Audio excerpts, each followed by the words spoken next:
딸 셋과 함께 아주 평온하게 화목하게 살던 가정이 있었습니다. 그런데 어느 날 이 가정에 고난이 찾아옵니다. 둘째 딸 아이에게 원인 모를 병이 찾아오게 되고 아이의 배가 아파오게 되고 배가 점점 부풀어 오르게 됩니다. 여기저기 병원을 찾아다니며 검사한 결과 아이에게 나을 수 없는 불치병이 걸렸다는 사실을 알게 됩니다. 시골에 살던 엄마와 딸은 어떻게든 치료를 해보기 위하여서 멀리 떨어진 큰 도시인 보스턴의 한 병원을 찾아갑니다. 수많은 환자로 인해서 병원은 많은 사람이 있었고 의사조차 만나는 것이 쉽지가 않았습니다. 엄마는 병원을 찾아가 눈물로 호소하게 되고 불행 중 다행히 의사를 만나 생각보다 빠른 시간에 진료를 받게 됩니다. 비행기로 오고 가는 거리가 멀고 또 병원비가 만만치 않고 또 마련해야 되는 병원비가 자신들이 가지고 있는 보험 한도를 넘어섭니다. 많은 경제적 부담이 있지만 부모는 딸을 끝까지 포기하지 않습니다. 그러나 큰 병원에 가서 의사에게 병을 보이고 진료를 받고 수술했음에도 불구하고 완전히 그 병을 치료하지 못하고 집으로 돌아오게 됩니다. 더 이상 딸의 병은 차도가 없습니다. 엄마는 절망에 빠졌고 엄마는 독실한 크리스찬이었지만 점점 신앙을 잃어가게 됩니다. 병을 고치지 못한 채 돌아온 아이는 어느 날 언니와 함께 집 앞 큰 나무에 오르게 됩니다. 그 나무는 아이가 아프지 않았을 적에 늘 언니와 함께 오르며 놀던 나무입니다. 그런데 나무 위로 오르던 중 오래된 나무 가지가 부러지게 되고 아이는 나무 구멍 속 몇 미터 아래로 추락하게 됩니다. 소방차가 출동하고 온 동네 사람들이 모여들었지만 커다란 나무 중앙으로 떨어진 아이를 구조해내는 것이 쉽지가 않았습니다. 아이의 생사를 알지 못한 채 아무것도 할 수 없었던 엄마는 다시금 하나님께 매달려 간절히 기도합니다. 몇 시간이 지난 후에 아이는 구조되었고 의식을 잃은 아이는 병원으로 이송되었습니다. 그런데 병원으로 이송된 아이의 검사 결과 놀라운 소식을 듣게 됩니다. 아이가 추락하면서 긁힌 상처 외에는 뇌에도 이상이 없고 뼈도 한 군데 부러진 데가 없다는 것입니다. 더 놀라운 것은 추락 후에 검사를 했는데 아이의 불치병이 깨끗이 나았다는 것입니다. 엄마는 다시금 신앙을 회복하게 되고 아이와 함께 많은 사람들 앞에서 간증을 하면서 이야기가 마무리됩니다. 제가 드린 이 이야기는 실화를 바탕으로 만들어진 영화 미라클 프롬 헤븐이라는 영화의 이야기입니다. 오늘 이와 같은 기적을 바라는 많은 사람들이 모인 곳이 본문에 등장합니다. 그곳은 가버나움입니다. 오늘 가버나움의 한 집 앞에 수많은 사람들이 모여 있습니다. 성경은 문 앞까지 들어설 자리가 없을 정도로 사람들이 많이 모여 있었다라고 기록됩니다. 사람들이 왜 이렇게 많이 모여 있습니까? 한 사람, 한 분 때문입니다. 당시에 유명인이었던 요즘 젊은이들 말로는 핵인싸입니다. 이 핵인싸인 예수님을 보기 위해서 많은 사람들이 그 집 앞에 모여든 것입니다. 사람들이 예수님을 만나고자 했던 이유는 참 다양했습니다. 예수님에게 병을 고치기 위해서, 그 예수님의 기적을 한번 나도 누려보기 위해서 온 사람들도 많이 있었을 것입니다. 또한 그 기적의 현장을 내 눈으로 목격하자라는 마음에 온 사람들도 있습니다. 또한 그 중에는 예수님의 허물을 찾기 위해 몰래 숨어들었던 서기관 같은 자들도 있습니다. 또 어떤 이들은 친구가 가자고 하니까 그냥 아무 생각 없이 따라왔던 사람들도 분명히 있었을 것입니다.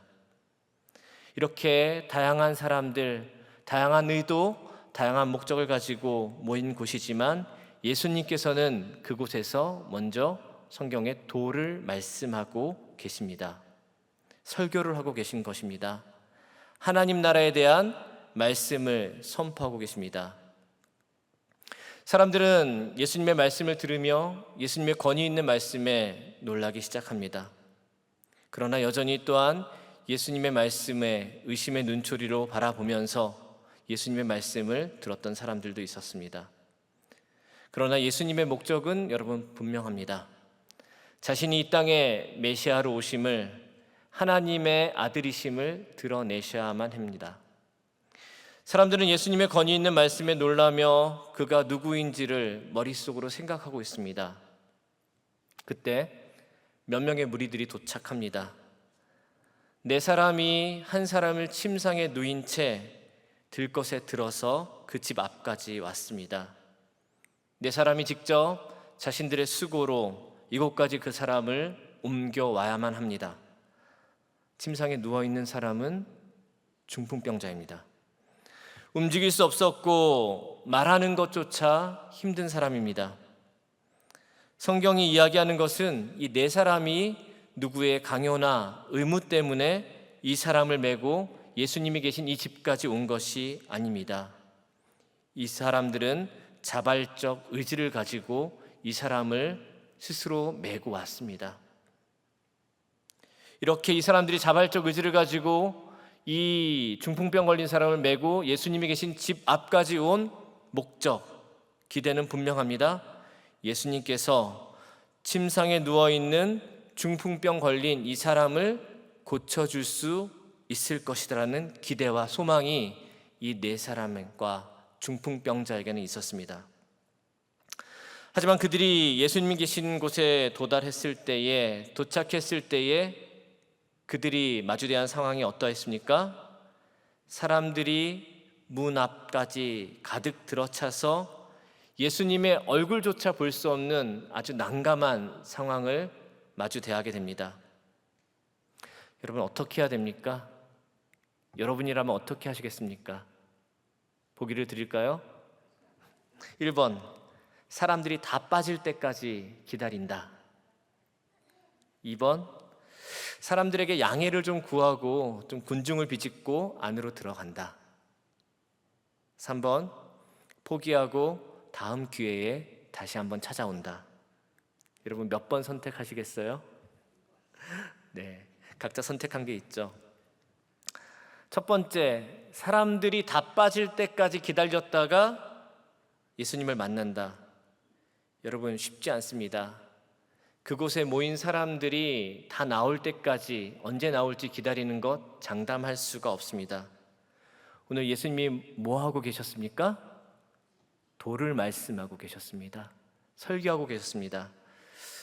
여러분 우리는 보통 요즘 한 20분에서 30분, 40분 정도의 설교를 듣습니다. 요즘은 길어도 1시간 넘어가는 설교 듣는 것이 쉽지가 않습니다. 어느 교회에서 매번 1시간 넘게 2시간씩 설교하면 사람들이 그 교회 많이 갈까요? 네, 쉽지가 않겠죠.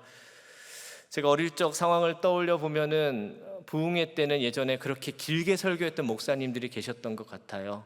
목사님들이 앞에서 설교하시면 막 은혜 받다가 30분이 넘어가면은 조금씩 지루해지기 시작합니다. 그리고 1시간이 넘어가면은 입으로는 아멘 하는데 머릿속으로는 목사님께서 과연 언제 설교를 끝나시나 생각하다 그래도 끝나지 않으면 뒤에 계신 어머니들께서 자고 있는 아이들을 깨웁니다. 그리고 울게 만듭니다. 그리고 아이들을 풀어놓습니다. 설교하는 것이 굉장히 힘들어지도록. 그런 기억이 떠오르는데요. 그런데 복음서에서 예수님이 설교하셨던 모습을 보면은 예수님은 절대로 1시간 이내에 끝내셨던 것 같지가 않습니다. 한번 말씀을 전하시면은 반나절씩 몇 시간씩 예수님께서는 하나님 나라의 말씀에 대해서 전하셨습니다. 그러니까 오병이어 같은 기적이 있지 않겠습니까? 때문에 예수님께서 설교를 다 끝날 때까지 기다린다 하는 것은 참 쉬운 일은 이 사람들에게 아닙니다. 두 번째 대안이 뭐였죠? 잊어버리셨죠? 네, 군중을 비집고 안으로 들어간다. 양해를 구하고 들어간다. 하지만 혼자 왔다면은 사람들 틈에 껴서 비집고 들어가는 것이 어느 정도 가능했을 것 같아요. 그런데 이 사람들이 어떻게 왔습니까? 이 중풍병 걸린 사람을 네 사람이 메어 가지고 왔습니다. 비집고 들어가는 것이 불가능한 일입니다. 사람들이 자발적으로 비켜줘야만 합니다. 그런데 그곳에 모인 사람들은 어떤 사람들입니까? 각자 자기의 필요와 자기의 간절함으로 예수님을 찾아온 사람들입니다. 가버나움이란 동네가 예수님의 사역의 본거지와 같은 곳입니다. 물론 가버나움 동네에서 온 사람들도 있겠지만은 필경은 멀리서 불치병에 걸려서 극심한 아픔 때문에 아침 일찍 자신 스스로 또한 자녀들을 업고 부모님을 모시고 먼 길을 걸어서 온 사람들도 아주 많이 있었을 것입니다. 그런데 그 사람들이 앞에 있는데 이 4명의 사람들이 여기 중풍병 걸린 사람 있으니까 제발 길 좀 비켜주세요 라고 하면 사람들이 뭐라 그랬을까요? 이 사람만 힘든 게 아니고 나도 힘들어서 왔으니까 순서 지키라고 분명히 얘기했을 것입니다. 쉬운 일이 아니죠. 세 번째는 뭐죠? 일단 포기하고 다음 기회에 다시 온다. 제 생각엔 가장 현실적인 대안, 우리가 모두 선택할 수 있는 대안 같습니다. 중풍병 걸린 사람과 함께 이곳에 열심히 왔지만 그들은 다른 사람들보다 아주 많이 늦었습니다. 아마도 들 것을 들고 오기가 힘들었기 때문에 늦었을 것입니다. 늦어 집 안으로 들어가는 것이 어렵고 불가능했기 때문에 이들이 포기하는 것은 당연할지도 모릅니다. 중풍병자에게 아쉽지만 다음에는 좀 더 일찍 먼저 와서 우리가 기다려 보도록 하자라고 하면서 돌아갈 수 있습니다. 여러분, 그렇게 말하더라도 중풍병자는 이미 자기를 메고 여기까지 온 이 4명의 사람들이 고마워서 충분히 감사한 마음을 표했을 것입니다. 그런데 놀랍게도 1번도 2번도 3번도 아닌 창의적인 4번의 답을 누군가 제시하게 됩니다. 우리가 지붕으로 올라가자. 당시 가버나움의 집 구조를 보면은 외부로 난 계단이나 사다리가 지붕 위로 나 있어서 올라가는 것이 가능은 했습니다. 하지만 4명이 이 한 침상을 들고 올라가는 것은 굉장히 어려웠을 것입니다. 그리고 나무로 된 대들보 집을 덮고 또 빡빡하게 어떤 엮인 진흙으로 된 지붕을 뚫는 것, 이것은 쉬운 일은 아니었습니다. 하지만 지붕 위로 올라가자는 누군가의 제안에 그들은 한 마음이 되어서 지붕 위로 올라가기 시작합니다. 굉장히 힘들고 위험한 일이지만 지붕 위로 올라온 이들은 진흙을 파내고 지붕을 뜯기 시작합니다. 예나 지금이나 굉장히 창의적인 것은 중요한 것 같습니다. 네 사람들은 일반적인 사람들이 생각하지 못한 창의적인 방법을 생각해내고 이 방법을 실행하게 됩니다.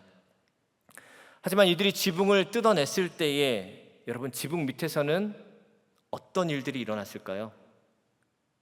예수님 곁에서 예수님 말씀에 집중하면서 아멘, 아멘 하면서 듣던 사람들의 머리 위로 흙이 쏟아지기 시작했고 사람들은 소동하기 시작했을 것입니다. 사람들은 대들보 사이에서 줄이 달아 내려지는 중풍병에 걸린 사람을 보았을 것입니다. 지붕 위에 있던 4 사람들은 분명히 예수님을 향해서 지붕 위에서 소리쳤을 것입니다.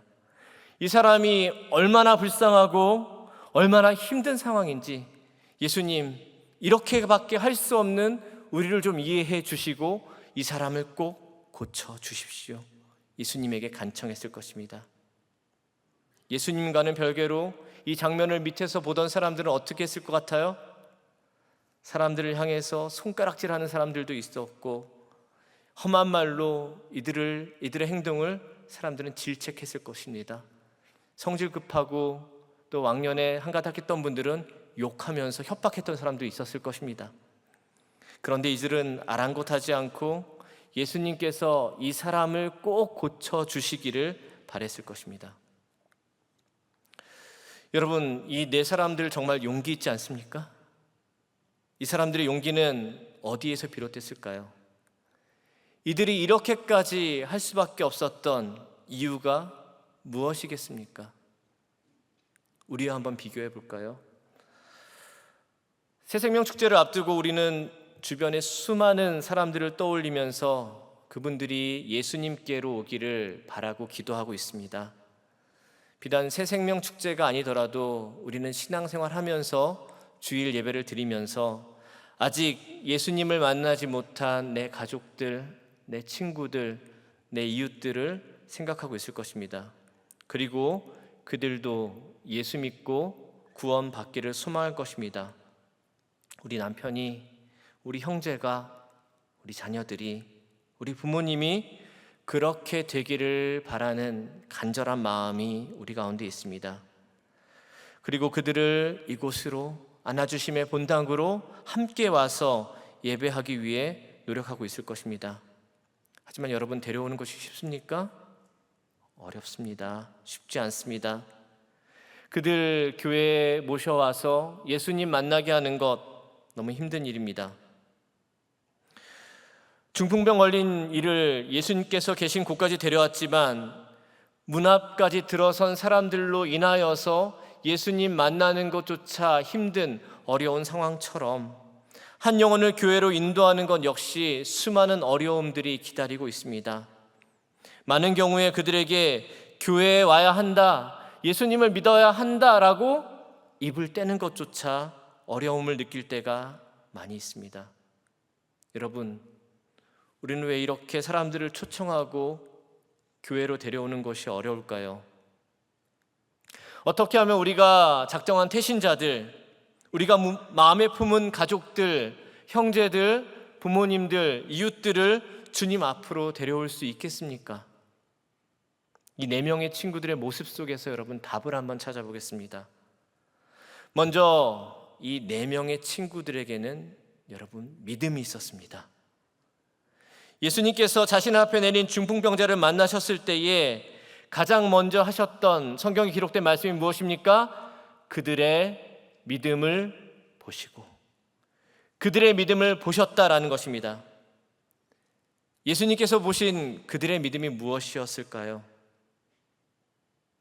예수님께서 보신 그들의 믿음은 이 중풍병을 해결할 수 있는 능력이 반드시 예수님에게 있다라고 하는 믿음입니다.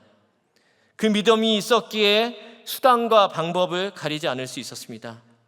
반드시 확실히 예수님만 만나면 된다라고 그들은 생각했습니다. 만일 그들이 100% 확신하지 않았다면 그들은 지붕까지 힘들게 중풍병 걸린 이를 메고 올라가지 않았을 것입니다. 사람들의 비난을 받을 필요도 없습니다. 하지만 그들에게는 확고한 믿음이 있었기에 조금의 힘든 수고, 사람들의 비난, 이 모든 것들을 충분히 감내해낼 수가 있었습니다. 다른 사람의 지붕을 뜯는 것, 사람들에게 욕먹는 것, 조롱받는 것, 그런 것들은 자신의 아픈 친구가 예수님 만난 후에 생각해 볼 문제라는 확실한 생각이, 믿음이 이들에게는 있었던 것입니다. 그렇다면 우리는 어떻습니까, 여러분? 이들만큼 확고한 믿음이 우리에게 있나요? 예수님만 만나면 모든 문제가 해결될 것이라는 믿음, 우리의 모든 것을 아시는 분이 예수님, 그분이 예수님이라는 믿음이 우리에게 있어야 할 것입니다. 먼저 나의 인생에 대해 이와 같은 믿음이 있어야지만 모든 문제의 해답은 오직 예수 그리스도라는 확신이 들 것이고, 그 확신이 우리를, 여러분들을 움직이게 할 것입니다. 그와 같은 확신이 없다면 누구에게도 예수님을 담대히 전하는 것이 쉽지 않을 것입니다. 왜요? 나도 확실히 믿지 못하는 것을 누군가에게 전하는 것, 그것은 불가능한 일입니다. 우리 안에 먼저 온전한 믿음이 있기를 간절히 소망합니다. 여러분, 믿음이 무엇입니까? 온전히 믿고 믿는 것입니다. 모든 것을 의지하는 것입니다. 모든 것을 줄 수 있는 것입니다. 여러분들에게 예수 그리스도가 그와 같은 분이십니까? 그 믿음이 우리를 움직이게 할 것입니다. 두 번째, 이들에게는 영혼에 대한 사랑이 있었습니다. 이들이 중풍병자에게 가진 마음, 그 사랑이 무엇일까요? 이 사람의 아픔이 곧 나의 아픔이고 이 사람의 간절함이 곧 나의 간절함입니다. 여러분, 사랑은 나를 넘어서는 것입니다. 사랑은 그의 아픔에 함께 울고 함께 아파하는 것입니다. 우리를 향한 하나님의 사랑이 어떠한 사랑입니까? 부모가 그 자녀를 사랑하는 것과 같습니다. 자녀가 아파할 때 부모는 더 마음 아파하고 그 아픔이 온전히 내 아픔만이 되기를 바라는 것이 부모의 마음입니다. 자녀가 가슴 아파하며 눈물 흘릴 때에 그 아픔을 끌어안고 나만 아프기를 바라는 것이 부모의 간절한 마음입니다. 나를 넘어서는 사랑, 하나님의 온전한 마음과 사랑으로 누군가를 바라볼 때에 안타까움과 간절함, 그 사랑이 우리 가운데 부어질 수 있을 줄로 믿으시기를 바랍니다. 여러분, 세 번째는 문제의식입니다. 이 4명의 사람들은 중풍병에 걸린 이의 문제가 얼마나 심각한지 잘 알고 있었습니다. 이 병 때문에 생기는 어려움, 이 병 때문에 희망 없이 살아가야 하는 아픔, 심각한 절망, 그 절망감을 이 4명의 사람은 잘 알고 있었습니다. 그것을 알았기 때문에 이들은 움직였고 이들은 포기하지 않았습니다. 우리는 예수 그리스도의 십자가의 은혜를 알지 못하고 그것들을 받아들이지 못하고 복음을 듣지 못한 이들을 바라볼 때에 그것이 그들에게 얼마나 큰 문제인지, 심각한 문제인지 우리는 알아야만 합니다. 여러분, 제가 묻겠습니다. 중풍병이 중요한 것입니까? 예수 생명 없는 것이 더 심각한 문제입니까? 그죠? 우리가 입으로는 예수 생명 없는 것이 더 심각한 문제라고 자신 있게 얘기합니다. 하지만 현실에서는 어떻습니까? 중풍병 걸린 우리 가족은 우리가 바라보지 못합니다. 당장의 병원에 데려갑니다. 하지만 예수 생명 없는 가족들은 1년, 2년, 5년, 10년 그대로 방치하고 있는 경우가 허다합니다. 왜 그럴까요? 그것은 주님을 알지 못하는 것이 중풍병보다 긴급하고 심각한 일이 아니라는 인식이 우리 마음 깊은 곳에는 있기 때문에 그렇습니다. 이들이 수많은 장애물과 어려움을 뛰어넘을 수 있는 이유가 어디에 있었습니까? 예수님에 대한 확고한 믿음, 중풍병에 걸린 사람에 대한 사랑, 그리고 그것이 얼마나 심각한 것인지에 대한 인식이 있었기 때문에 가능한 것입니다. 전도를 하는 것에 있어서 새 생명 축제를 앞두고 누군가에게 복음을 전하며 이 자리에 초대하는 것, 예수 생명이 흐르는 이 본당으로 누군가를 오게 하는 것, 여러분 결코 쉬운 일이 아닙니다. 하지만 여러 가지 환경과 제약이 있을 것입니다. 하지만 그 모든 어려움, 장애물을 뛰어넘게 하는 것이 무엇입니까? 저는 앞서 말씀드린 3가지라고 분명하게 얘기하고 있습니다. 예수 그리스도를 향한 나의 굳건한 믿음이요, 그 영혼을 향한 나의 간절한 사랑이요, 예수 생명이 없는 것에 대한 심각한 문제인식이 우리 안에 있기를 간절히 소원합니다. 이 중풍병자를 만난 예수님께서 여러분 첫 번째 하신 일이 무엇입니까?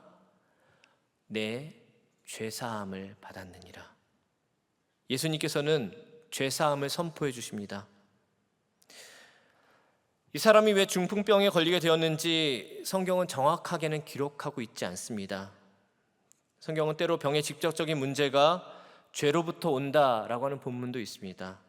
또 이 본문을 해석할 때에 이 사람이 중풍병에 걸리기 전에 죄를 아주 많이 지었기 때문에 예수님께서 이 사람을 만났을 때 죄사함을 먼저 선포하셨다라고 해석하는 분도 계십니다. 하지만 분명한 것은 이 땅의 모든 아픔, 모든 고통의 문제, 고난의 문제는 우리의 죄로부터 시작되었습니다. 때문에 우리는 누군가의 아픔, 우리 사회의 고통, 현실의 어려움에 있어서 가장 먼저 해야 되는 것은 회개입니다. 그럼에도 불구하고 이 중풍병자가 예수님을 만났을 때에 가장 먼저 기대했던 것, 이 중풍병자를 데려오고 지붕을 뚫고 내려보낸 이 4명의 사람들이 가장 먼저 기대했던 것, 이 사람과 예수님의 만남을 보면서 그 자리에 있던 모든 사람들이 가장 기대했던 것이 무엇이었을까요? 이 사람의 병을 단번에 고치시는 예수님의 기적을 보고 싶었을 것입니다. 왜요? 이 사람에게 있어서 가장 다급한 문제, 이 중풍병자에게 가장 큰 고난, 그 고통이 바로 중풍병이라고 모두가 생각했기 때문입니다. 하지만 예수님은 그렇게 생각하지 않으셨습니다. 이 사람에게 있어서 우선순위의 문제, 고통은 그것이 아니다. 이 중풍병자에게 가장 급한 것, 가장 필요한 것, 가장 먼저 해야 하는 것은 죄사함이다 라고 예수님께서는 분명하게 말씀하십니다. 이 사람의 고통의 근원은 다른 어떤 것이 아닌 죄의 문제이기 때문에 이 사람에게는 죄 용서가 먼저 필요한 것이었습니다. 자신의 죄를 먼저 바라보는 것, 그것이 그 어떤 것보다 먼저 선행되어야 하는 것입니다. 만일 이 사람이 여러분 죄 용서를 받지 않은 채, 아무것도 깨닫지 못한 채 자신의 기대대로, 친구들의 기대대로, 모인 사람들의 기대대로 그의 육신만을 치료받고 돌아갔다면은 이 사람의 삶은 어땠을까요, 여러분? 오히려 중풍병에 걸려서 예수님을 기다리는 것이 더 나을 뻔한 인생이 될 가능성이 굉장히 높습니다. 왜 예수님을 만나는 것이 중요합니까? 예수님을 통해서 우리는 아무도 보지 못한 문제를 우리는 보게 됩니다. 그것은 예수님께서 그 인생에게 직접 말씀해 주시는 것입니다. 여러분, 새생명축제를 통해서 많은 사람들이 예수 그리스도를 만났을 때에 아무도 알지 못하고 예상하지 못했던 문제, 그 문제를 예수 그리스도의 복음과 은혜를 통해서 보게 될 것이며, 그 문제가 해결함을 받을 때에 그 인생의 진정한 자유함을 얻게 될 것입니다. 그리고 예수님은 이 사람에게 무엇이라고 말씀하시죠? 일어나 내 상을 가지고 집으로 가라, 이렇게 말씀하십니다. 이 사람의 근본적인 문제를 해결하신 예수님께서는 이 사람의 육신, 삶의 어려움, 환경의 어려움, 아픔, 이 모든 것들을 온전히 회복시키십니다. 중풍병자를 만난 예수님은 3가지 명령을 하십니다. 일어나라, 내 상을 가지라, 집으로 가라. 첫 번째, 여러분, 회복입니다. 일어나라입니다. 주저앉은 곳에서 일어나라, 누워있는 곳에서 일어나라. 이것은 예수님을 만났을 때 얻을 수 있는 소망입니다. 복입니다. 일어나게 되는 것입니다. 여러분, 생명이 없는 인생은 그대로 누워 있을 수밖에 없습니다. 죽은 자는 움직일 수 없습니다. 살아있는 듯 하나 예수 생명이 없으면 죽은 자요, 죽은 그 인생은 의미 없이 누워있는 인생과 같습니다. 사람들이 하나님 나라의 생명을 소유하지 못했기 때문에 그 인생은 의미가 없고 허무하며 목적지가 없는 것입니다. 목적지가 없기 때문에 사람들은 움직일 필요가 없습니다. 열심히 움직이며 사는 것 같으나 그 인생은 늘 제자리입니다. 그러한 인생들에게 예수님께서는 분명히 말씀하십니다. 생명을 주시며 내 자리에서 일어나라 라고 말씀하십니다. 새생명축제에서 말씀을 들은 영혼들, 예수 생명을 얻게 된 영혼들은 그 누운 자리에서 일어나게 될 줄로 믿습니다. 두 번째는 내 상을 가져라입니다. 예수님께서 굳이 일어나서 가라 라고 하면 되시지 굳이 왜 네 침상을 들고 가라 라고 말씀하셨을까요? 여러분, 그 침상은 그 중풍병자에게는 아픔의 장소입니다. 눕고 싶지 않은 곳입니다. 자신이 의지했던 곳, 자신의 아픔이 있던 곳, 절망이 있던 곳입니다. 그런데 이제 그 침상은 더 이상 아픔과 절망의 장소가 아닙니다. 같은 침상이지만 이제는 자신이 당당히 들고 걸어갈 수 있는 침상이 됩니다. 여러분, 예수 그리스도를 만났을 때의 변화가 무엇입니까? 여러분, 예수 그리스도를 만나도 문제는 여전히 곁에 있습니다. 그러나 우리는 더 이상 그곳에 누워있지 않습니다. 우리는 더 이상 그것에 기대지 않습니다. 우리가 머문 곳은 더 이상 아픔의 장소, 절망의 장소로 남아있지 않습니다. 우리는 그곳을 복음으로, 희망의 장소로 바꿀 수가 있습니다. 극복해낼 힘이 우리 가운데 생기게 되는 것입니다. 이제 그곳은 절망의 장소가 아닌 희망의 장소입니다. 수많은 삶의 고통의 문제 속에 누워있던 모든 사람들에게 예수님께서는 분명하게 말씀하실 것입니다. 내 상을 들고 일어나라. 내 상에 눕지 말고 이제 그것을 들고 나아가라 라고 말씀하십니다.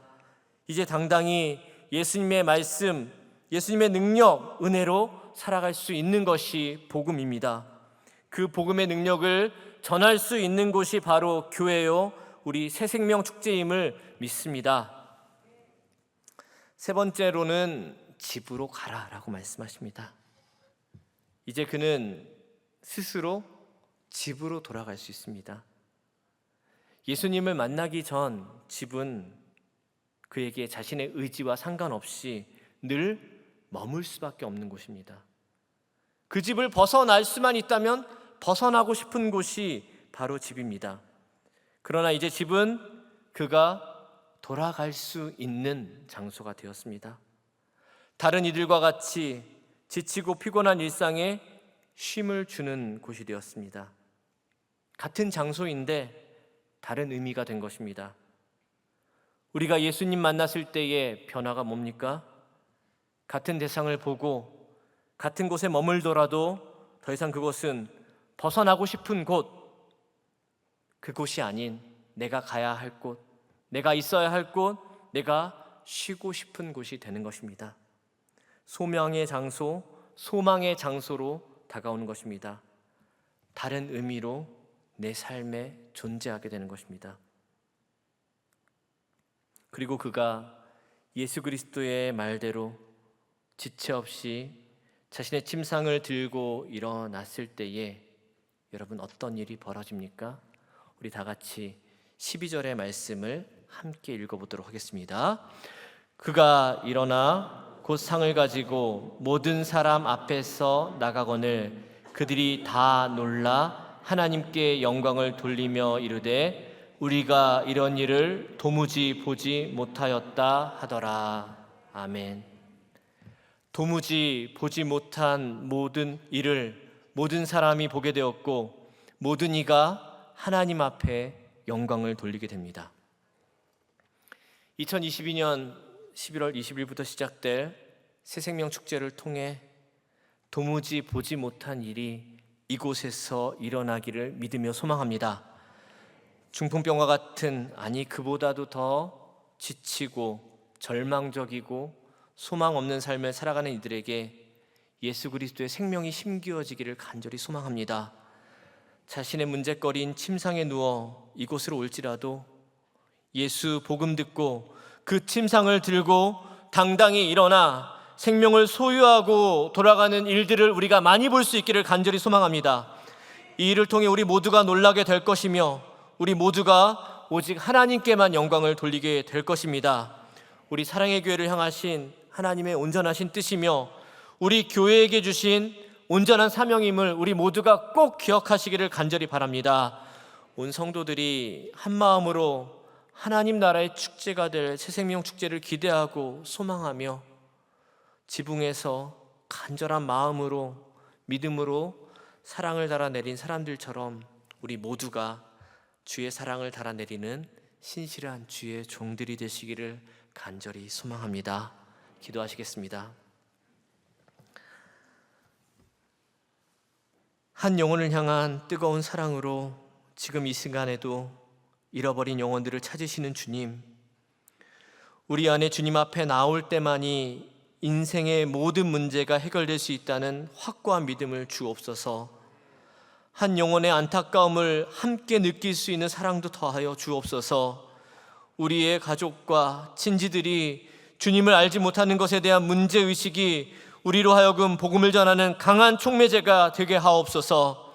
이렇게 복음을 전할 때에 많은 이들이 주님을 만나 옛것을 떨쳐내고 주님 안에서 새로운 인생을 누리는 역사가 일어날 것을 믿사오며 예수 그리스도의 이름으로 간절히 기도드리옵나이다. 아멘.